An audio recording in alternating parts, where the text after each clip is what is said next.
Você está sintonizado na série especial sobre os senadores e senadoras eleitos em 2010 para exercer o mandato de 2011 a 2019.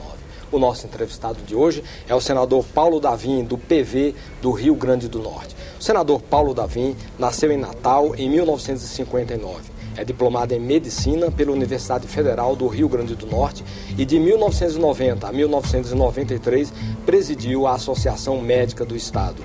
Foi deputado estadual por 2 vezes. Em 2010, foi eleito suplente do senador Garibaldi Alves Filho. Com o afastamento de Garibaldi para assumir a Previdência Social, ele assumiu então a vaga no Senado Federal. Senador, muito obrigado por ter aceito o convite da TV Senado para essa entrevista. Eu que agradeço, Elival, essa oportunidade de conversar com você e conversar com os telespectadores da TV Senado. Senador, eu queria começar essa conversa com a sua trajetória. Que o senhor falasse um pouco da sua família. O senhor residiu também no interior do Rio Grande do Norte. Como é que foi essa sua transposição do interior para a capital? Na verdade, eu nasci em Natal e com 2 meses de idade eu fui morar no interior, que meu pai era funcionário federal da antiga Rede Ferroviária Federal e foi transferido para o interior, para Afonso Bezerra, uma cidade pequena na região central, que a gente chama de Sertão Central. E morei lá até os 9 anos de idade. Depois, retornei para Natal e comecei meus estudos sempre em escola pública. E escola pública, que a gente chamou de ensino básico, fundamental, de ensino médio. Que antigamente era o ginásio científico, né? Exame de admissão, depois fui para o exame de admissão ao ginásio, depois fiz exame para a Escola Técnica Federal, o que hoje chama IFRN, né? Os Institutos Federais de Educação, nível médio, nível técnico. Fiz eletrotécnica lá na antiga Escola Técnica Federal e no final do curso eu resolvi dar uma guinada. Ao invés de seguir o curso natural de eletrotécnica para engenharia elétrica, eu me apaixonei por uma aula que assisti sobre o corpo humano no curso de biologia e resolvi ser médico.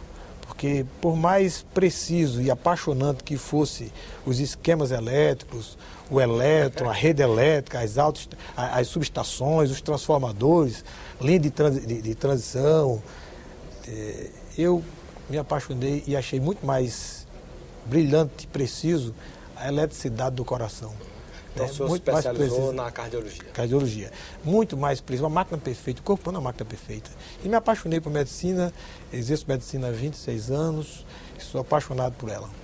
O senhor foi líder da sua categoria, né? O que é que o senhor diria em termos de, falando não só do Rio Grande do Norte, mas de Brasil, o que seria necessário para facilitar o exercício da profissão de médico em todo o país? Falando, como você citou há pouco tempo, que eu presidi a Associação Médica do Rio Grande do Norte. Na verdade, eu também fui do Sindicato dos Médicos, fui do Conselho Regional de Medicina, fui da Federação Nacional dos Médicos e fui vice-presidente da Associação Médica Brasileira. Isso me deu uma visão panorâmica sobre as questões de saúde e sobre o exercício da medicina. Então, o que eu percebo hoje, essa crise que o Brasil atravessa na saúde pública, eu percebo que a gente precisa rediscutir algumas questões do SUS. Evidentemente que o SUS é um modelo encantador. Não existe outra concepção do sistema de saúde no mundo que seja tão completo, tão cidadão como a proposta do SUS. Agora, é o que eu digo, é a mesma coisa da gente ter um carro de última geração, sofisticado, o que existe de mais moderno em eletrônica para dirigir e colocar numa estrada vicinal. Nem a gente vai descobrir a qualidade da tecnologia do carro e nem a gente vai mostrar o desempenho do piloto. É exatamente com o SUS. A gente precisa oferecer as condições para que o SUS seja implementado verdadeiramente no Brasil. Eu queria voltar um pouquinho para a sua trajetória pessoal, para saber o que é que determinou que o senhor escolhesse a carreira política em vez de continuar seguindo no ramo da medicina. Na verdade, eu nunca me afastei da medicina, velho, Elival. Quando eu falei agora dessa minha trajetória na política de classe, até porque eu já fazia política estudantil lá na faculdade, chega um ponto que invariavelmente você vai desaguar na política partidária. Eu me lembro que eu sempre defendia na Associação Médica Brasileira e nos ENEMs, o Encontro Nacional de Entidades Médicas, eu sempre defendia a presença do médico na política, nos parlamentos.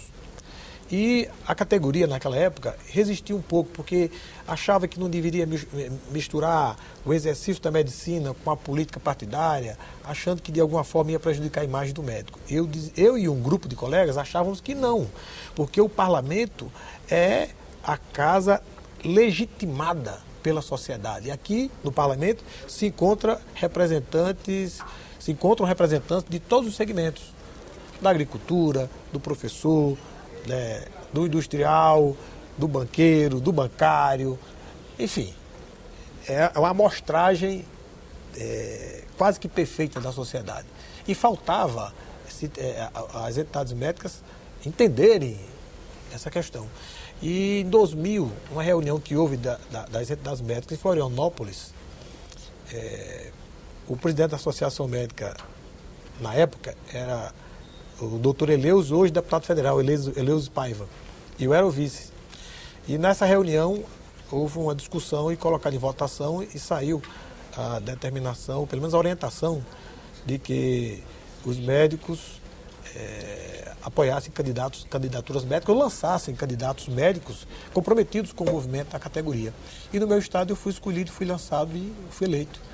Portanto, a minha entrada na política partidária foi uma consequência natural do meu envolvimento na política de saúde do meu estado e do Brasil. O senhor falou que sua opção pela medicina foi uma inspiração a partir de uma aula sobre anatomia. E na questão da política, quem inspirou de fato o senhor a entrar na carreira política? Houve algum político local ou mesmo a nível mundial que lhe inspirou a seguir a carreira política? Na verdade, quando a gente é adolescente, estudante de universidade, a gente se envolve muito com essas questões políticas. Quando eu fazia faculdade, o movimento estudantil era muito de esquerda, né? E eu lia muito sobre os movimentos de esquerda, aquelas figuras históricas que fizeram mudanças radicais, ou pelo menos mudanças profundas na sociedade da época, do Brasil e fora do Brasil. Eu li muito sobre Che Guevara, que era médico, né? Li muito sobre Brizola, enfim, Luiz Maranhão, que foi um militante político lá no Estado, enfim, aquelas figuras de esquerda, né? E eu comecei a me sensibilizar com o projeto dessas figuras, essas e tantas outras figuras fantásticas, né? Li também sobre Teotônio Vilela, que começou num posicionamento de direita e depois foi até se tornar uma figura respeitabilíssima pelos militantes de esquerda, pela sua trajetória, pela sua coerência, pela sua visão. Ele foi realmente um político de renome nacional. Enfim, vários políticos naquela época, figuras políticas que tiveram uma participação efetiva na construção de um novo modelo da sociedade, me inspiraram, né? E então essa miscigenação de pensamentos, de posturas e leituras que eu fazia naquela época foi que me inspiraram a entrar na política, evidentemente com essa bandeira da saúde em função da minha atividade profissional. No próximo bloco, uma visão social sobre o Rio Grande do Norte. Aguarde.